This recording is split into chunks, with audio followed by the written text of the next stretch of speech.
pas vous parler de littérature et ça va être une vidéo un peu spéciale et exceptionnelle puisque je vais vous parler de théâtre. Pour faire vite, je suis allée voir une pièce la semaine dernière au Théâtre de Poche de Grenoble qui était jouée par Le Contrepoint et j'ai adoré cette pièce, une pièce de théâtre contemporain qui aborde le suicide et le deuil. Le titre c'est Ceux qui restent. Via Facebook, j'ai eu la chance de discuter avec la compagnie et donc de pouvoir poser mes questions, notamment par rapport à la mise en scène et au choix du thème. Contrepoint a choisi d'aborder le deuil puisque c'est quelque chose auquel nous sommes tous confrontés un jour dans notre vie.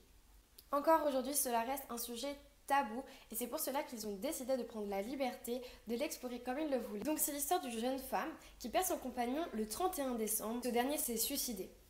Après cela, on va assister à tout un enchaînement d'émotions, c'est-à-dire on va passer par la panique, la peur, la tristesse, le choc. On va donc suivre cette femme dans l'évolution de son deuil.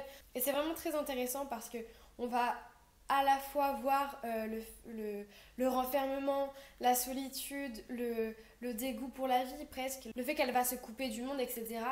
Et puis la reprise, l'essai d'oublier, les échappatoires, les soirées, l'alcool, le fait de s'amuser, d'essayer de revivre, de se sentir vivre de nouveau. Puis il y a toute cette partie également où finalement on va rire de ce suicide parce qu'au bout d'un moment il faut le prendre avec légèreté, il faut relativiser.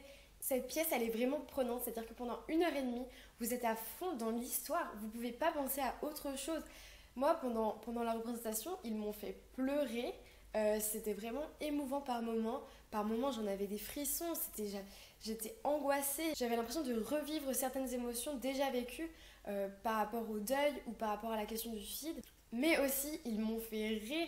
Il y a des passages vraiment fantastiques autour du souvenir, autour du fait de relativiser, autour des petits soucis du quotidien dont on va se plaindre alors qu'à côté, il y a des gens qui vivent des plus grands malheurs que nous. Les acteurs, ils nous font vivre quelque chose de très fort. Cette pièce est véritablement un de mes plus gros coups de cœur. Elle est énergique, les montages au niveau du son sont juste géniaux. Le travail des personnages sur la gestuelle et sur les expressions était impressionnant. Les acteurs jouent aussi beaucoup avec le temps, c'est-à-dire avec sa chronologie, mais aussi avec sa vitesse. On a des moments où le temps va être ralenti, puis accéléré, puis on va revenir dans le passé, puis dans le futur. C'est vraiment une construction très très élaborée autour du temps, qui reste quand même centrée sur le deuil, c'est-à-dire que le deuil, c'est un long processus après la mort d'un proche. Et en fait, on se rend bien compte qu'il y a ces moments où on va se remémorer des choses et puis on va revenir dans le temps, on va voir que le temps passe et que nous, on stagne. Et c'est vraiment très très très bien fait. Il y a toute une mise en scène également autour des mots, notamment par exemple autour du mot la douleur.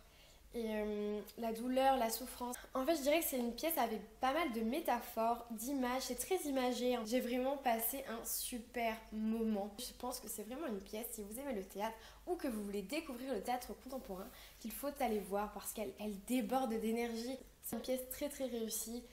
Franchement, les acteurs sont géniaux. Je pense que j'en ai assez dit sur cette pièce et j'espère vous avoir donné envie de vous déplacer au théâtre. En tout cas, je vous fais plein de bisous et je vous dis à très bientôt.